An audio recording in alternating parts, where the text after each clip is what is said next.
Hi. So, in our continuing study of Buddhism, there's an area that we haven't paid enough attention to, and that is the area of meditation. Obviously, meditation is the practice, it's the art, it's the science, it's the technique that enabled Siddhartha Gautama to awaken, to become the Buddha, and all Buddhism then flows forth from the headwaters of meditation. But what is meditation? It's such a central practice in both the teachings of Hinduism, specifically in the Upanishads, and out of that whole Vedanta perspective, out of which the Buddha will come. And it's obviously such a key practice in many forms of Buddhism, particularly Zen Buddhism and others. But there's a lot of, I think, confusion and fog and mystery around what meditation exactly is. And I'm hoping that in these few minutes, we can clarify and simplify the subject of meditation and at least come into increasing understanding, if not perfect clarity, about what meditation is and is not. Let's start with that second bit. Let's start with what meditation is not. Meditation is not thinking deep thoughts. Meditation is not sitting and pondering the mysteries of life and thinking about your life and your choices and your decisions. I think people often use the word meditation for that mistakenly, to be technical about it. Meditation is not reflection. Meditation is not contemplation, because thinking, reflection, and contemplation are all too deeply rooted in thoughts, in the conceptual mind, thinking about concepts and ideas. No matter how lofty and abstract those concepts are, you're still in the realm of thought. You're thinking thoughts when you are contemplating, reflecting, or thinking. So meditation isn't that. And I think it's also important to kind of separate meditation from prayer a little bit. There's sometimes some fuzziness and some overlap around those two words being conflated. But I think in the strictest sense, prayer and meditation are quite distinct. Prayer, at least classically, typically, prayer is when one, in the consciousness of reverence, strikes up a conversation with the divine, with a deity or deities. Either worship and respect are being expressed, or perhaps one is offering a petitionary prayer, asking for assistance in some matter of concern. There's a dualism built into prayer. There's you and then there's the deity, right? There's a relationship there. Whereas in meditation, there's no requirement for a transcendent realm of deities for meditation to work. Meditation is different than prayer. So what is meditation? What can we say about it? Well, let's go back to the sacred roots, the sacred source of meditation in ancient India, whether that be in the Vedas and the Upanishads, or in later really essential works like the Yoga Sutra of Patanjali and his rather technical schematic of consciousness and the stages of Ashtanga or 8-stage yoga. I don't want to get too bogged down in the minutia here. Let's keep it simple today. But I think meditation is simply sitting still and receding a little bit from the sensory world. In most meditation practices, one is counseled to close one's eyes, to be in a quiet space where you won't be interfered with or there won't be a lot of sensory distractions. And then allowing quietly one's attention, one's point of attention, to slip down beneath the waves of the thought stream, the way a stone might sink down beneath the surface of the water to finally land on the bottom of the stream. In meditation, ideally, one stops becoming the inhabitant of thoughts and transitions into the witness of thoughts. Krishna in the Bhagavad Gita calls it shifting into the inner witness.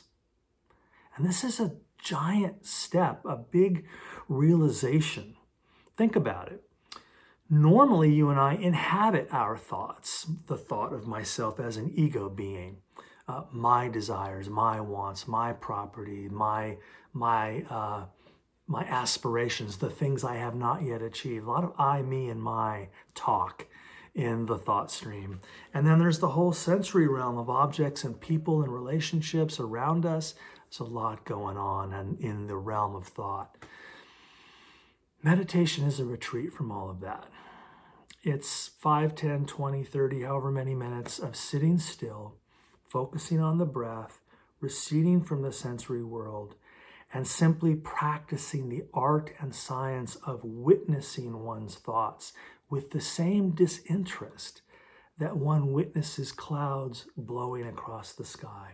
When a cloud appears on the distant horizon, you don't resist it and try to push it away. You don't cling to it and try to keep it from passing by. You don't really even have an opinion about it. You are simply witnessing it. What if I could bring that same disinterest into the process of witnessing my own thoughts? Oh, here comes a longing. Here comes an irritation. Here comes an emotional reaction. Here comes a memory. Here comes a plan, an agenda item. One by one by one, the mind will continue to fire thoughts. And the last thing we want to do in meditation is resist what is natural, resist what is. So in many techniques of meditation, the practice is not to suppress thought. The practice is simply to allow thought to continue to blast out its fire hose. But instead of having an opinion about any of those thoughts, we simply step into the role again of the inner witness. And then with that one shift, the most important shift, I think, in any meditation practice, you're on your way, because now you have broken the spell. You have realized, oh, I am not my thoughts. My thoughts are happening.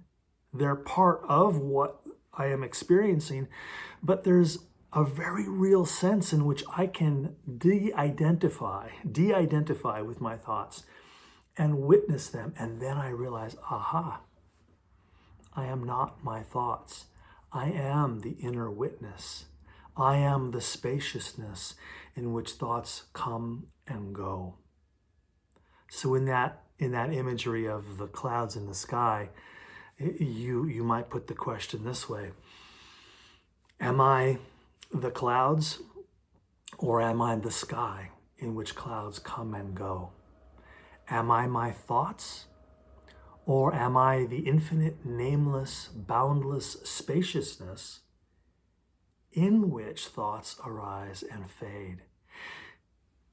In meditation, we simply practice inhabiting the role of the inner witness. And with that shift comes a really surprising and difficult to define sense of freedom, sense of limitlessness, sense of, dare I say it, joy. I'm hesitant here to begin loading a lot of adjectives and qualities on top of that state, because essentially the inner witness is egoless. And in a sense, there is no experience there. There's just awareness. And I pay attention from that vantage point to the phenomenal world as packaged for me by my conceptual mind. So those who practice meditation regularly, every day, say, report that after a few weeks of regular practice, something about their entire life begins to change. They carry with them from their daily 20-minute meditation, they carry with them into the other 23 hours of the day a certain sense of wellness, a certain sense of equanimity or evenness, less judgmental, more open to buoyancy and joy, more compassionate toward the foibles and imperfections of our fellow human beings. once you begin a meditation practice and you begin to enjoy it, it begins to take hold, you won't put it down because you realize this is the medicine that my busy mind has needed. I think of it like this, that we need sleep, right? As Homo sapiens, as human beings, we need to be unconscious about a third of every 24-hour period. And if you don't get a good chunk of sleep every 24-hour period, you kind of start to lose your mind. The brain never really shuts off. We know that about sleep, right? You're just not aware of it anymore. You're unconscious, but boy, is the brain still active. It's dumping, it's downloading, it's purging a lot of stuff. And a lot of the natural systems of the mind body are resetting. And so when we wake up in the morning, we're ready to take on another day. I think of meditation the same way, as a kind of necessary shutdown, a kind of necessary reset. Like when your computer gets all jammed up and nothing works, and you just unplug it, and then you plug it back in and you let everything load, and it kind of sorts itself out. Suddenly the hard drive finds the printer again on its own, and so on. You don't have to do anything. I think of meditation that way, that it isn't us managing our life. It's us giving our mind body enough downtime to manage itself, to self-regulate.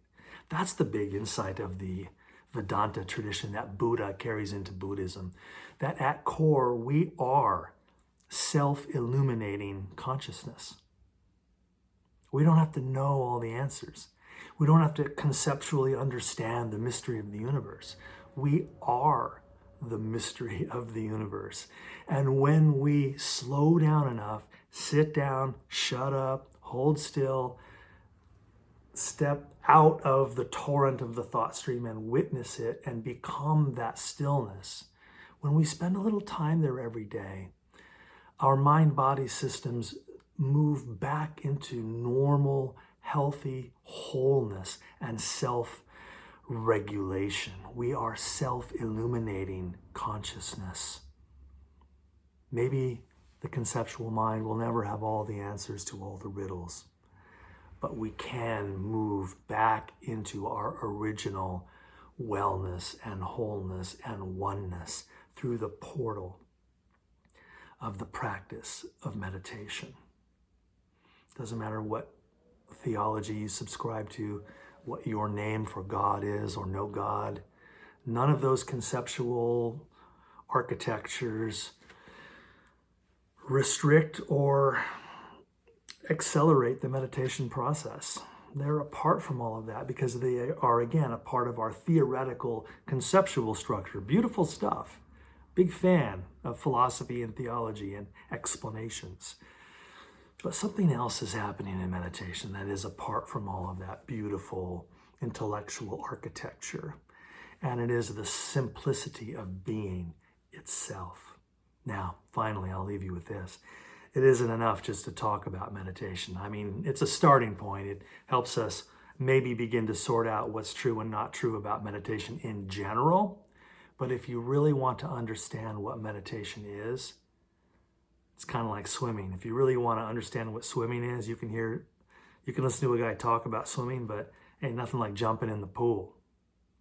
And if you really want to understand meditation, meditate. And it helps to have a teacher. It helps to have a guide at first, because once you sit down and close your eyes, the thought stream is really going to roar, and it's going to pull you out. And there are challenges in the initial stages, certainly. I want to recommend a resource.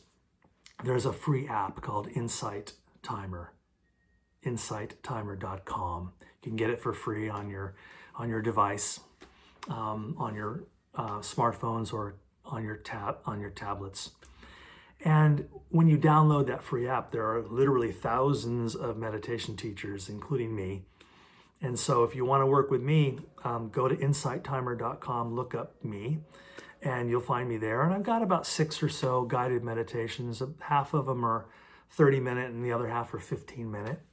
And you just put in your earbuds, sit in a quiet place, just sit in a chair. No fancy floor work with lotus positions required. Just sit in a couch. And I can guide you through a guided meditation that in a way replicates Ashtanga yoga. And it isn't Ashtanga yoga, it isn't Vipassana, it isn't any particular methodology. It's just kind of a blend of a lot of different meditation styles. But it begins with a body scan, kind of moving into a more relaxed state, and then I'll guide you into the meditation process. And I'll even leave you 5 or 10 minutes of silence, because that's really what meditation is, not some guy talking in your ear. But guided meditations are a wonderful way to begin the initiation into the meditative life. So I recommend that, and I'll leave you there with that encouragement to give meditation a try. If you try meditation every day for 21 days, 21 days in a row, 7 weeks in a row, 3 weeks in a row, 7 days every day for 3 weeks, 21 days. If you did that, you would not stop, because meditation would become part of your self-maintenance, self-care, and self-love program. And you know what? You're also doing your partner a huge favor. You're doing your family a huge favor. You're doing your work team a huge favor. You're doing your employees and your employers a huge favor. You're doing your bandmates a huge favor. You're helping everybody around you, as Ramana Maharshi put it. The single most important thing you can do to promote world peace is to show up awake. And at the heart of the Buddhist concept of awakening is this ancient art and science of meditation.